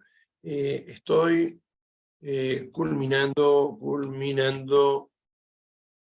una charla sobre ChatGPT, vamos a poner para hacerlo corto. ¿Cómo puedo despedirme brevemente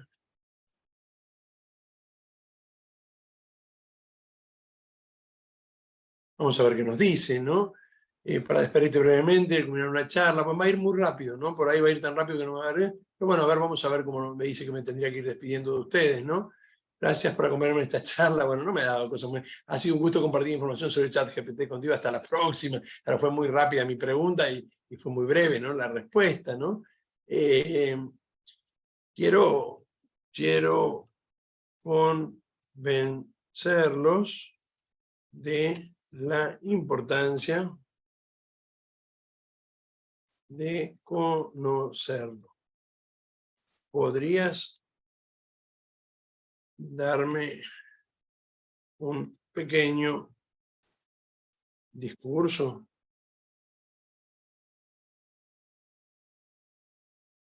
Para lograrlo utilizando el estilo de Sócrates.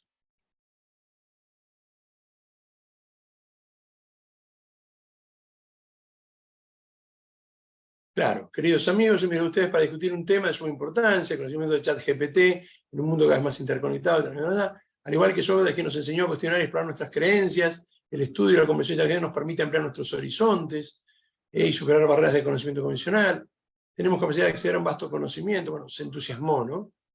Y bueno, es un estilo más socrático, teóricamente, en conclusiones amigos, conocer es más que una mera adquisición de información, para explorar nuevas fronteras, bueno, para tratar de convencerlos, ¿no? Pero este discurso te sea útil, recuerda adaptarlo a tu estilo y audiencia para lograr un mayor impacto. Y podríamos seguir así toda la noche, ¿no? A mí pedirle que les hablara Nietzsche, ¿no? O que les hablara Xi Jinping mismo, ¿no? Es decir, acerca del tema. Pero bueno, es muy sencilla la forma de acceder. Perplexity.ai es esta página. Uno pone Perplexity, fíjense acá que está escrito, y este es una especie de hijo de Google y de ChatGPT, porque es lo que busca no es directamente generar lenguaje. A veces uno va al ChatGPT con la idea de buscar información como si fuera un buscador de Google. No, no es para eso. Es para crear cosas, crear procedimientos, planificaciones, crear empresas, ¿no? Yo me moví siempre en lo educativo porque es lo mío, ¿no? Pero acá uno puede buscar con fuentes, ¿no? ¿Qué opinaría? ¿O cuál es la posición de Niet con respecto a Dios? Vamos a buscar algo muy sencillo. Y entonces, no solamente en este caso, si es un buscador, me va a responder un texto, lo está armando, es decir, no es, enseguida va a aparecer. Fíjense, la posición de Nietzsche respecto a Dios es compleja y ha sido objeto de debate. Nietzsche creía que la religión, en particular el cristianismo, es una forma de esclavitud que impide a los seres humanos alcanzar su verdadero potencial. En su obra Si habló Zaratustra, Nietzsche proclamó la muerte de Dios. Bueno, no solamente me va a explicar todo esto, me va a dar nuevas preguntas para hacerme al respecto, sino que lo más importante, me va a dar un montón de fuentes.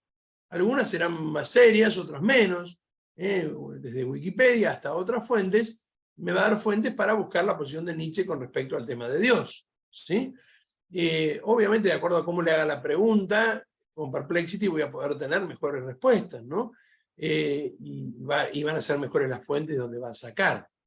También tenemos Bing. Bing es de Microsoft, es un chat que también conversacional. Uno entra en Microsoft, Bing, ¿se acuerdan que Bing casi nadie lo usaba, ¿no? Pero ahora es interesante porque también tiene incorporada tecnología GPT-4, la tecnología más avanzada por ahora. En cualquier momento va a salir el 5, pero por ahora, donde también podemos hablar con él, ¿no? Ahí yo le puse nada más que hola, y varias veces, antes lo había puesto también, y bueno, me va a responder que puedo ayudarte hoy, bueno, y podría comentar una conversación con Bing, ¿no? Y bueno, ahí tienen 3 modelos distintos de chat, también está Bard de Google, bueno, van saliendo, ahora va a estar el de Elon Musk, ¿no? Van a ir saliendo otros. Un pequeño video, seguramente les va a parecer muy monótono el tono de voz, porque, bueno, es una inteligencia artificial la que habla, pero que también armé yo le di el texto, creé un avatar, va a sintetizar un poco mi posición con respecto, ¿no? Que ustedes, muchos de los que ya me conocen, ya conocen también, ¿no? Pero sobre estas nuevas tecnologías y sobre los desafíos que enfrentamos. Les voy a pasar ese pequeño texto, ese pequeño video, y después otro más ya como para cerrar mi parte y escucharlos a ustedes las dudas o preguntas o acotaciones que quieran hacer también, ¿sí? Entonces voy hacia allí, comparto nuevamente y entonces compartir, voy a este video, ¿sí? En esta oportunidad les dejo una breve reflexión del profesor José María Aguerre, quien está convencido de la importancia que tiene conocer las nuevas tecnologías y todos los beneficios que nos pueden aportar, así como los peligros que entraña el mal uso de las mismas. Por ejemplo, y en particular en nuestro tiempo, piensa en la llamada inteligencia artificial, y especialmente en algunas de sus aplicaciones como el ChatGPT, que muy probablemente revolucione la educación. Debemos aprender, afirma el profesor, a servirnos de ellas como herramientas, evitando que, ya sea por ignorancia o por una adopción acrítica de las mismas, terminen sirviéndose de nosotros. También es fundamental no dejarnos instrumentalizar por aquellos que controlan estas tecnologías. Sobre todo cuando muchas veces sostienen posturas ideológicas, que al decir del profesor Aguerre, son profundamente distópicas, como el transhumanismo, que siguiendo un terrible y antiguo consejo, si coméis de ese fruto seréis como dioses, menosprecia la naturaleza humana, amenazando con destruirla al fusionar al hombre con las máquinas con el afán de fabricar un hombre Dios. Los transhumanistas, movidos por el temor a aceptar los propios límites, como la muerte, amenazan con destruir nuestra libertad y dignidad, atacando a la propia naturaleza humana que desean transformar en aras de una eternización de la vida terrena. Utilizando un discurso progresista y optimista, auguran un futuro que de consumarse nos deparará terribles desigualdades y discriminación, generando un abismo entre los que tengan acceso a la tecnología y los que no. Un abismo que se abrirá no entre clases sociales sino entre especies diferentes. Es el transhumanismo, metafísicamente hablando, un pensamiento inmanentista heredero del racionalismo nominalista y del neopositivismo criptoidealista, que niega el carácter creatural del ser humano y la dependencia a su creador, principio y fin de nuestra existencia y felicidad. Salvaguardar nuestra identidad personal e incluso nacional en un mundo globalizado, donde se intenta imponer un pensamiento único bajo el imperativo de la corrección política, supone conocer los avances tecnológicos. Pero implica en primer lugar formarnos para no dejarnos manipular por la matriz ideológica subyacente que se nos quiere implantar. Supone aprender a pensar por nosotros mismos y a discernir los caminos que nos conducen hacia la verdad y el bien, guiados por la providencia de quien en el amor y por amor nos donó la libertad. Debemos saber que muchas veces probablemente buscarán silenciarnos o incluso perseguirnos por intentar recordarle al hombre su valor. José María Aguerre culmina la reflexión pidiéndonos que con la mirada y el corazón abiertos al otro y dispuestos a defender nuestros principios, recordemos siempre que solos no podemos, pero que no estamos solos. Muchas gracias por su atención. Y finalmente, para para terminar mi parte, y poner también las cosas en su lugar, un minimísimo video. Yo cuando di la primera charla me acuerdo que un oyente me dijo, decir, me gustó el final, pero me hubiera gustado más que hablar a usted en una inteligencia artificial, ¿no? Bueno, hubiera sido por ahí menos monótono el tono, y hubiera ido más despacito para decir las cosas, ¿no? Pero yo lo encaré de otra manera. Dije, bueno, ni que termine una inteligencia artificial, ni que termine yo. Vamos a dejar que las últimas palabras sean de las Sagradas Escrituras, ¿no? Y frente a lo que se viene y a los desafíos que tenemos que enfrentar, a mí me tranquilizan sobre todo dos pasajes, ¿no? Hay muchos otros, ¿no? Pero que quiero compartir con ustedes. En esta biblioteca, que es la de mi casa, me senté un día, me saqué una foto, le pedí a Midjourney, otra inteligencia artificial, que me haga una foto de un filósofo medieval, ¿no? Con su biblioteca detrás. Quedó más linda la biblioteca que la mía, y creo que yo quedé incluso con un poco más de pinta que la que tengo.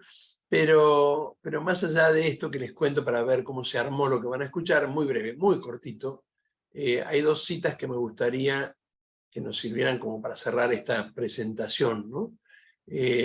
Vamos, ustedes las conocen perfectamente, pero creo que es importante recordarlas.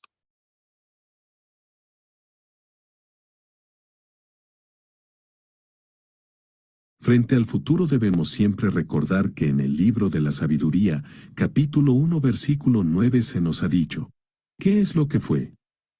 Lo mismo que será, ¿qué es lo que ha sido hecho? Lo mismo que se hará, y no hay nada nuevo bajo el sol. Y el apóstol San Pablo, en Romanos 8, si Dios está por nosotros, ¿quién contra nosotros? Podemos enfrentar juntos y sin temor los nuevos desafíos que el siglo XXI nos depara. Recordando siempre quién es el Señor de la historia y lo grande que por nosotros es su amor. Bueno, muchísimas gracias por la atención, ¿eh? Sé que son muchos datos, ¿no? Pero es un disparador. Y bueno, y ahora sí, quedo a su entera disposición para lo que quieran preguntar. Bueno, muchísimas gracias, José María. Muy interesante y muy agobiante también, ¿no? Me parece lo que planteas. El otro día, ahora abro a las preguntas, pero el otro día uno de mis hijos me dijo que habían salido unos anteojos, no sé de quién, si de Apple o qué, que vos te pones esos anteojos y no necesitas nada más. Después vos movés todo con las manos, o sea, es como que te aparece la pantalla y tocas todo por las manos, incluso podés cambiar tu lugar físico, lo que estás viendo, como si estuvieras en una playa o en una montaña. O sea, te cambia toda tu realidad.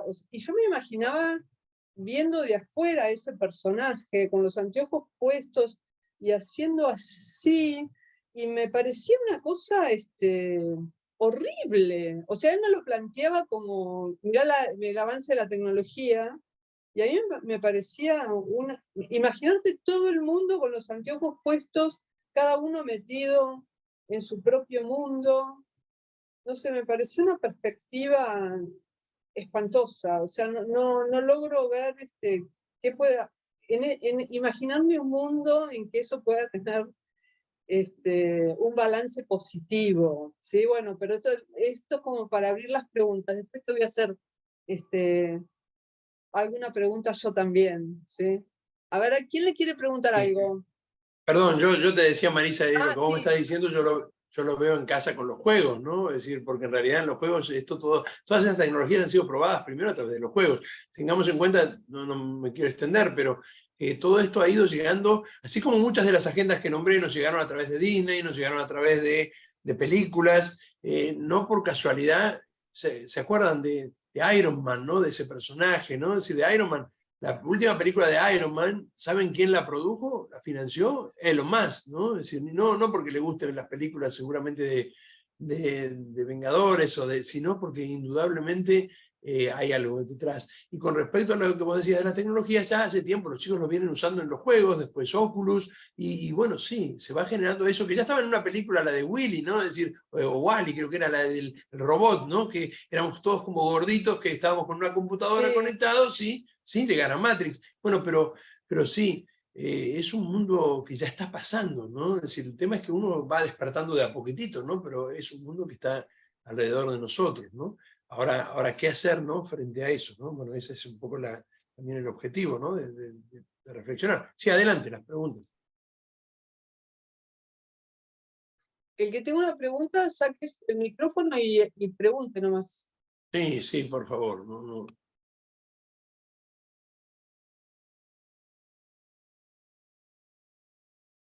Hay una pregunta por acá de Gabriela acerca de, en el chat, ¿no? Respecto a la posición demoníaca de las inteligencias artificiales, ¿son realmente máquinas o son demonios, ¿no? Es decir, si yo sé que Gabriela, no sé si estaba desde el principio, pero me dediqué un buen rato al principio a explicar que son herramientas tecnológicas que no son, no tienen eticidad, ¿no? Ontológica, ¿no? No son buenas, no son malas ontológicamente, no son, obviamente que la intencionalidad del hombre con que las use es lo que puede llevarlas al mal, ¿no? Pero como tal no son demonios, no son conscientes, son un conjunto de algoritmos, son como las calculadoras, podrían haber parecido a un hombre de hace muchos siglos atrás, ¿no? Pero no son ni más ni menos que eso.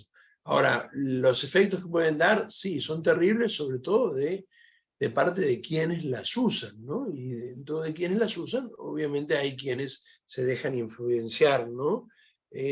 Por el mal, ¿no? Obviamente, pero la pregunta es interesante, ¿no? Al principio me acuerdo, algunos colegas también me decían, pero parece que está la cola del maligno detrás de esto, ¿no? Sí, pero la cola del maligno no está detrás de la máquina, ¿no? Es decir, la cola del maligno a veces está detrás de aquel que tiene un objetivo y le da ese objetivo, ¿no? Entonces, bueno, creo que va por allí, ¿no? Humanizarlas, ni hablar angelizarlas, ¿no? Para bien o para mal, es lo peor que podemos hacer, yo creo, frente a estas herramientas. Lo que hay que hacer es conocerlas y darlas a conocer. Cuando se da de conocer toda eso se cae, ¿no? Y entonces nos queda un instrumento y ahí sí, decimos, nosotros no podemos perder el control de este instrumento, ¿no? Y lo podemos utilizar para bien y para mal. Tenemos que hacer lo posible para que se utilice para bien y formar a nuestros jóvenes para que el día de mañana sean ellos los que las puedan programar para hacer el bien, para tener objetivos terapéuticos, para darnos una mayor calidad de vida. Hay muchas cosas que resolver en el mundo, ¿no? Que una buena globalización puede ayudar a resolver y que un globalismo, ¿no? Es decir, de pensamiento único puede llevar hacia un gobierno mundial que no va a resolver los problemas y que va a quedar en manos de unos pocos, ¿no? Bueno, ese es el problema. Sí. ¿Alberto? Sí, yo pensaba que la mejor terapia parece ser la más simple para todas estas problemáticas tan complejas, ¿no? En el sentido de la revalorización y el fortalecimiento del vínculo interpersonal. Porque pensando en los jóvenes sobre todo, si hay algo que los jóvenes valoran en forma extrema y lo veo como positivo, es el vínculo entre personas, ¿no? Personas de carne y hueso, ¿sí? Y parecería que el mejor antídoto contra todos estos peligros es fortalecer esa búsqueda del vínculo, ese fortalecimiento del vínculo, el tema de la empatía, de encontrarse con el otro, parecería ser una vacuna extraordinaria y muy sencilla al mismo tiempo, ¿no? Alberto, obviamente fundado en lo que he aprendido de ustedes, pero yo eso que planteé en algún momento, hablo muy rápido y mucho, ¿no? Pero de esas pérdidas de las tres trascendencias, ¿no? Hacia Dios, hacia el futuro y hacia el otro, creo que se recupera exactamente como vos decís, ¿no? Volver a recuperar o fortalecer cuando todavía está esa trascendencia hacia el otro, ese vínculo interpersonal, nos permite un proyecto de vida hacia el futuro y reencontrarnos con nuestro creador también, ¿no? Recuperar también la trascendencia vertical. Una buena trascendencia horizontal nos abre a un futuro, pero también nos abre a Dios. Y eso es lo que hay que fortalecerse. Y paradójicamente, estas herramientas se pueden convertir en una oportunidad para generar esos espacios, como me viene pasando desde hace 3 meses, ¿no? Alejandra aquí presente también es testigo, ¿no? De dar charlas en los ámbitos más extraños. He dado esta charla en un campo, a un club de familias, a colegios, a profesorados, a una universidad de Honduras, ¿no? Es decir, con las cuales nos hemos comunicado para hablar de estos temas, y nos hemos dado cuenta de que esa frase con la cual terminé ya 2 videos, ¿no? Solos no podemos, pero no estamos solos, es el mejor camino para enfrentar este futuro y no dejarnos maquinizar. Ese es el gran problema. No que nos domine la inteligencia artificial, no Terminator, que nosotros digamos, bien, con los datos procesados, ya está, no necesitamos más, ¿no? Y ahí dejemos de ser humanos.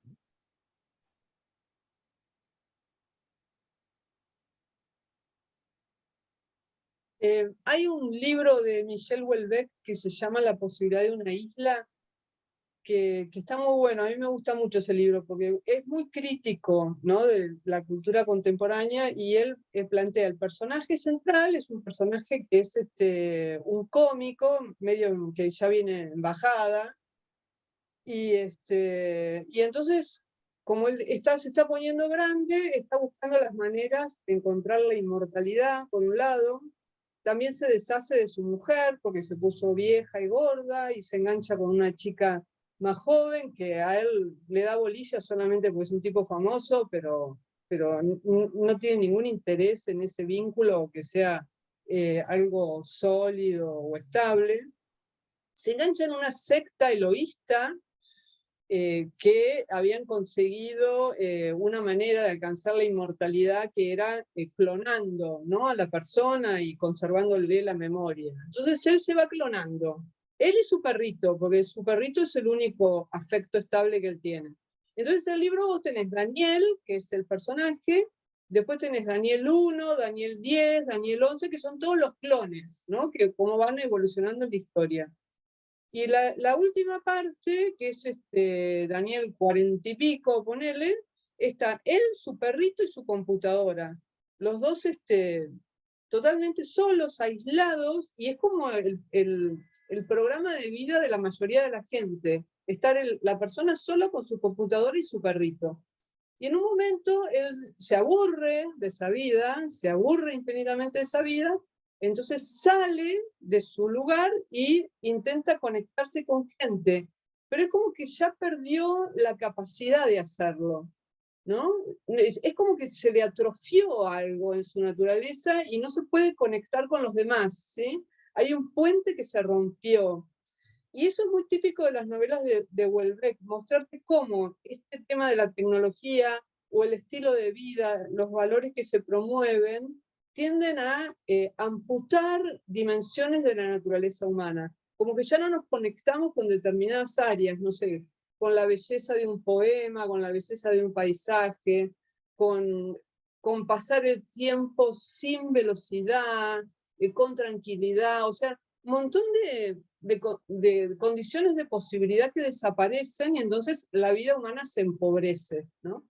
Puedo decir que la tecnología en sí misma no es buena ni mala, pero yo creo que genera condiciones de posibilidad que angostan la experiencia humana. Yo creo que quizás tendríamos que plantearnos también la posibilidad de generar espacios para plantear otras condiciones de posibilidad que hagan posible otro tipo de experiencias. Entonces, si uno se engancha con experiencias más ricas, el ChatGPT no te va a resultar tan atractivo, ¿entendés? Porque, quiero decir, no comprar todo, no comprar la cosa de la tecnología, sino tratar de abrir el juego, un abanico de otras posibilidades. A mí me parece que pasa por ahí también. Generar espacios de contemplación, de serenidad, de engancharte con otras dimensiones de la existencia que no tengan que ver tanto con la tecnología. Para mí eso es importante. Bueno, no sé, yo lo veo. Me parece que sí, Marisa, coincidimos. Cuando vos me contabas, cuando comentabas la novela, yo pensaba en la charla que di ayer en El Buen Aire acerca de la adicción al TikTok, ¿no?, y a la adicción a las pantallas. En realidad lo que estabas contando vos, en el Daniel número 49, yo lo tengo todos los días en mis alumnos que tienen una diada, como decía yo hace un rato, entre ellos y el celular, ¿no? ¿Qué más necesitas que tu celular? ¿No? ¿A quién más necesitas? Yo les decía, cuando ustedes le ponen un like en Instagram, ¿no?, ¿se fijan quién les puso un like o en la cantidad de likes que tienen, ¿no? La gran mayoría te reconocen que, salvo que esté esperando que un noviecito o una noviecita les escriba, se fijan solamente en la cantidad, porque es un tema de relación entre el celular y yo. Por lo tanto, eso ya ha llegado, ya eso es real, y estoy totalmente de acuerdo con vos que el reivindicar otro tipo de posibilidades de encuentro, de expresión, de valoración, es el camino, ¿no? Yo cité a Byung-Chul Han. Byung-Chul Han, el último texto que sacó después de haber hablado de un montón de la muerte de los rituales, terminó hablando acerca de la vida contemplativa y la necesidad de la vida contemplativa, ¿no? Y no es un monje el que está hablando, ¿no? Sino alguien que se da cuenta de que necesitamos momentos de contemplación, el arte, pero, por supuesto, más está decir que coincido plenamente, Marisa, creo que no podemos dejar de conocer y juzgar críticamente estos instrumentos, porque hay un cambio profundo que estamos viviendo y que necesitamos conocer para poder indudablemente ver todo esto que vos decís, ¿no? Es decir, yo por eso al principio decía, ¿no? Están aquellos que prefieren cerrar los ojos y están aquellos que decir, se sumergen, ¿no? En el entusiasmo de un progresismo optimista que los lleva a terminar en la dependencia absoluta y la pérdida de la identidad. Por eso cuando hablaba al principio este avatar de que corre riesgo nuestra naturaleza humana, me refería exactamente a esto. Corremos el riesgo de perder el valor de la verdad, la belleza, el bien, y considerar al hombre simplemente como un procesador de datos. Pero eso ya está entre nosotros, ¿no? Lo que tenemos es cómo caminar para revertir esto. Y para revertirlo creo que es importante también conocer, insisto, no para caer en las redes, sino para poder también saber cómo a partir de estos instrumentos llevar estas verdades, ¿no? Porque si no fuera por este Zoom, esta charla no la podríamos haber dado hoy, ¿no? Entonces, gracias a esta tecnología, estamos conectados todos nosotros, preocupados para ver qué otras experiencias podemos dar. Y seguramente después de esta charla, muchos harán su cena, compartirán con sus familias, otros contemplarán una película linda que quieran observar, o leerán un libro, ¿no? Con más entusiasmo que antes de esta charla, espero yo, ¿no? Sí. Aun cuando un poquito agobiados, como decías vos, pero habiendo utilizado el Zoom, ¿no? Es un poco eso. A mí siempre me recuerdo, me quedaron muy grabadas las últimas palabras, una de las últimas palabras de Benedicto XVI, cuando, antes de renunciar, en un encuentro de comunicadores sociales, pidió, por favor, a los católicos, a los comunicadores, después se lo había pedido también a los obispos, que estén en las redes sociales, ¿no? Porque dicen, ya la realidad virtual no es una realidad paralela, es la realidad de los jóvenes, y por lo tanto tenemos que estar, ¿para qué? Para evangelizar allí, ¿no? Y evangelizar allí no significa, es decir, utilizar el mismo sistema de ellos, significa aprovechando esos sistemas, marcando exactamente lo que vos acabas de decir, a lo cual yo adhiero plenamente, ¿no? Es difícil, ¿eh? Cómo estar en el mundo sin ser del mundo es nuestro gran desafío, en lo cual siempre tratamos de formar, no te estoy diciendo nada nuevo a vos, por supuesto, Marisa, ¿no? Pero cómo estar en el mundo sin ser del mundo es difícil, ¿no? Porque lograr ese equilibrio, el cual tanto ¿no? Es lo más complejo. El tema es que no permitir que colonicen tu vida, ¿no? Sí, totalmente de acuerdo. Entonces, ¿no? yo pienso que hay que plantear una nueva forma de ascetismo que tenga que ver con la tecnología, con ponerle límites, con poner límites. Sí, claros. no, por supuesto. Eso implica todo eso también. Hay dos personas en el chat que te hacen preguntas. Bien. Miriam Fabiere dice, buenas tardes. Eric Sadén, no sé si estará bien dicho, Sadín, trata el tema apuntando a que la inteligencia artificial lleva a quitarnos la libertad que le entreguemos por la comodidad de que decidan por nosotros. ¿Qué opina usted? ¿Ese es su peligro principal? Y es un peligro grave, es un peligro real, ¿no? Es decir, a ver, hay muchos peligros, no solamente ese, ¿no? Pero ese es uno de fondo, no es sustancial. De alguna manera hay cosas que mal utilizadas.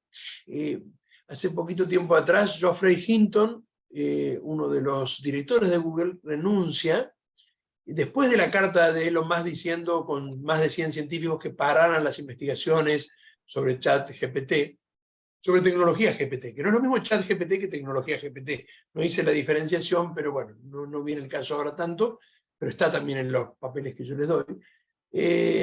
Hinton, director de Google, dice: no quise firmar la carta porque todavía pertenecía a la empresa, pero ahora renuncio y ahora sí puedo decir que me arrepiento del trabajo de toda mi vida. ¿Quién es Geoffrey Hinton? El creador de las redes neuronales artificiales que expliqué al principio. Y tiene 75 años y dice: me arrepiento del trabajo de mi vida porque temo que en poco tiempo más se haya perdido otro de los grandes peligros, la diferencia entre lo que es real y lo que no lo es. Esa pérdida de la realidad y la posibilidad de conocimiento de la realidad es uno de los grandes peligros, ¿no? El de la libertad, por supuesto, es decir, de fondo, pero también la pérdida de qué es real y qué no, lo cual puede llevar a conflictos internacionales, lo cual puede llevar a conflictos morales, lo cual puede llevarnos a no saber si estamos realmente hablando con alguien o no, y si esto sucedió o no. Y esa línea está en un pequeño documental que yo les paso, también en esa documentación que te voy a pasar, Marisa, para que la compartas, que se llama justamente El fin de la realidad, ¿no? Que augura que en muy poquito tiempo más. ¿Se acuerdan de la foto del Papa con la campera blanca de Gucci que apareció hace unos meses atrás?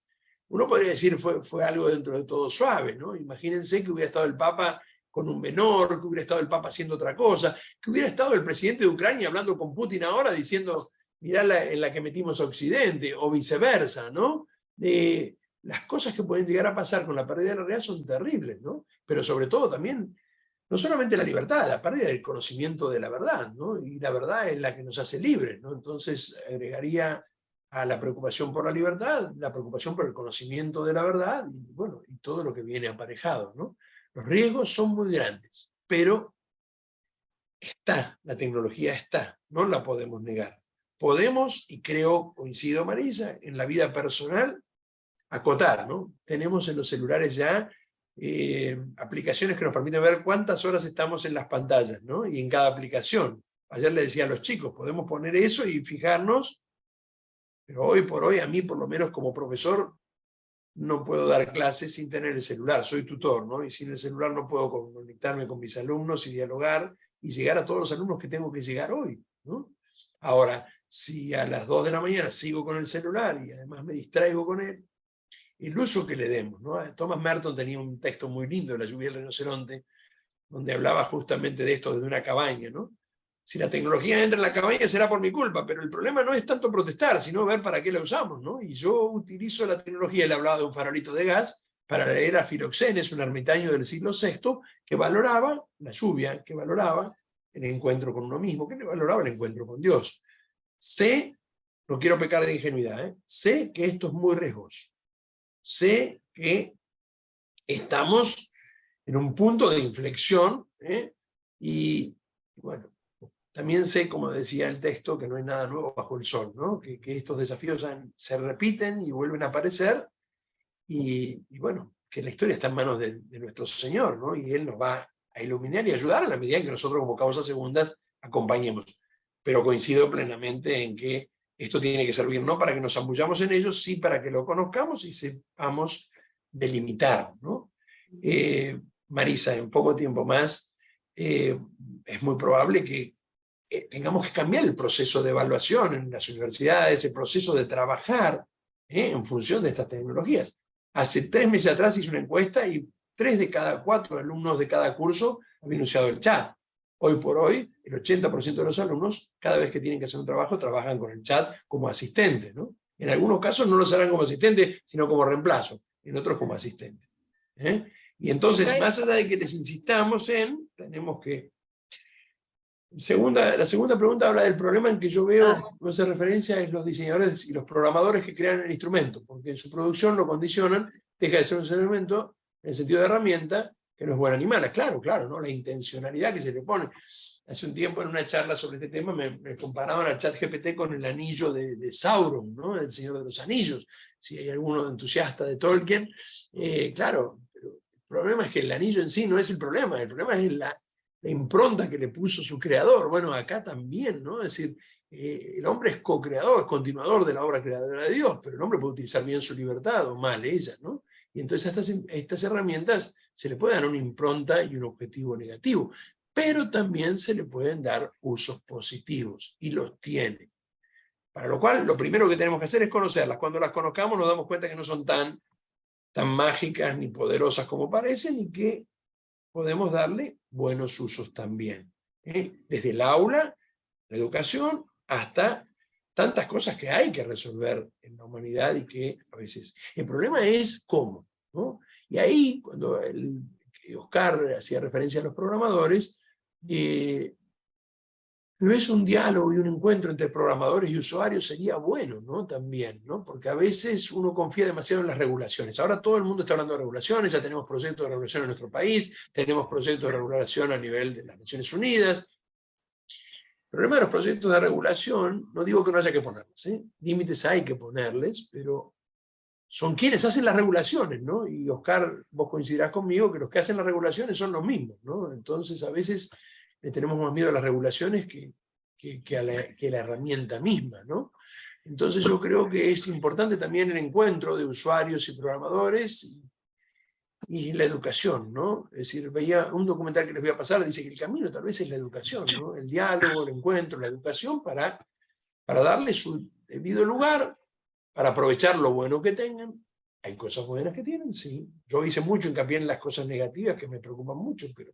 Y también, obviamente, para condenar aquellas cosas negativas y aquellos usos terribles que se les dan, ¿no? A disposición. Ya contesté las preguntas del chat. Bueno. Más que contesté, continué las reflexiones, pero... Bueno, ¿alguien le quiere hacer alguna otra pregunta, un comentario? Aprovechen ahora. Una yo quería hacer una pequeña pregunta. Usted había dicho que las inteligencias artificiales, cuando se les da un rol específico, pueden crear algo nuevo, ¿no? O sea, tienen esta capacidad de crear, y me preguntaba sobre la creatividad del hombre, ¿no? ¿Cuál sería la diferencia entre estas dos creatividades? Porque para mí el hombre es un ser creativo innato. Entonces, ¿la inteligencia artificial puede superar esta creatividad propia del hombre? A ver, una cosa es el discurso de las inteligencias artificiales, de sus programadores, ¿no? La inteligencia artificial de Elon Musk que salió hoy, dice que es una inteligencia artificial para entender el mundo, para entender profundamente la realidad, ¿no? Eso es marketing, ¿no? Se llama marketing, ¿no? Pero claro, a uno le entusiasma eso, pero tanto en el tema de intelección como en el de creación, acordate, Milagros, que yo lo dije muy rápido, ¿no? Pero que no hay ningún dato que haga en inteligencia artificial que no esté en el embedding, que no esté en esa nube de datos generada por textos, millones de textos puestos por seres humanos, ¿no? O hechos por seres humanos. Entonces, no hay creatividad al nivel de la inteligencia humana, ¿eh?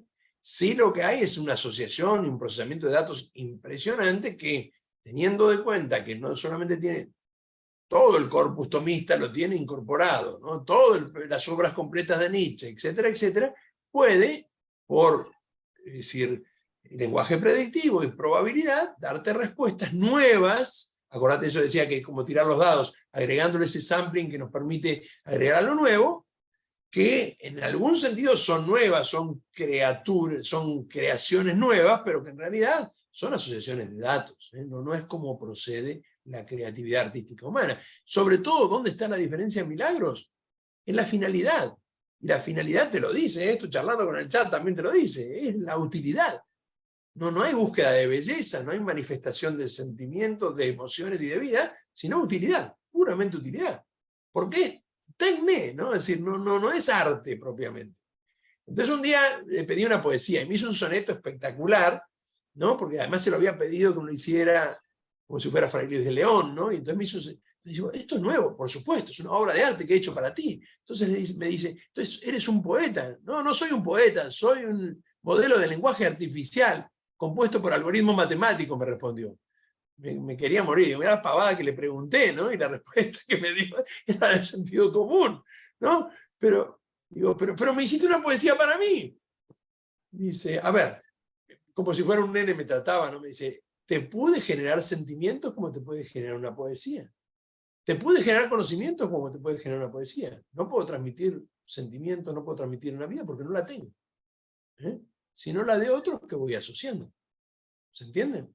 Ahora, ¿puede potenciar nuestra creatividad humana? Y sí, ¿no? Sí, claro que sí. Yo le pido algunas ideas para hacer una tesis de investigación sobre el pensamiento de Santo Tomás, puede darme ideas, puede llevarme a fuentes, a textos, con una velocidad que me llevaría meses encontrar por mí mismo, y ganando ese tiempo yo puedo trabajar más en lo nuevo, ¿no? En lo nuevo, a partir de.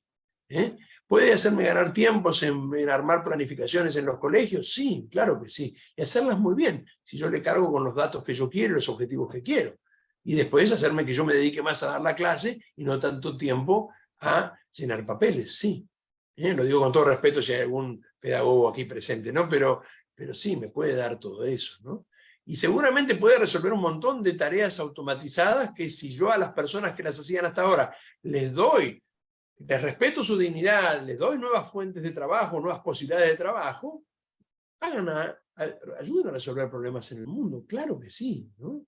El tema es cuál será el objetivo que le demos, tanto en lo artístico como cuál será el objetivo, ¿no? Y por eso yo creo que el problema va más allá de. El discurso del Papa del 27 de marzo es muy interesante en esto, ¿no? Es decir, cómo acepta estas nuevas tecnologías, reconoce que pueden generar, pero marca los resguardos de la falta de transparencia, es decir, la posibilidad de discriminación, y la pérdida de conocimiento de la realidad, o de qué es real y qué no es real. Marca varios argumentos que hay que tener muy presentes a la hora de usarlas, a la hora de enseñar sobre las mismas, y a la hora de juzgar lo que se está haciendo hoy, ¿no? Siempre promoviendo que el hombre es más que esto y que, como vos decías, el arte justamente no se puede reducir a la utilidad, ¿no? Y por eso no nos supera, aun cuando para aquellos acostumbrados a escuchar algunos estilos musicales contemporáneos sea una maravilla lo que hace el ChatGPT al lado de algunas obras que hacen humanos, ¿no? Diciendo que son arte y que simplemente son música comercial, por ejemplo, ¿no? Y ahí es donde hablo del peligro de la maquinización, de que nosotros nos subordinemos a. ¿Se entiende? Esa es mi preocupación, ¿no? Si yo escucho la letra de muchas de las canciones de trap, y después le pido una letra de una canción al ChatGPT, probablemente prefiera la del ChatGPT que la de estas canciones, ¿no? Pero bueno, ese es otro tema, ¿no? Tiene que ver con la educación y no tiene que ver con la tecnología, ¿no? Sino de hacer un diagnóstico de dónde estamos parados hoy. Perdón porque me entusiasmo con otros temas y me voy por las ramas, pero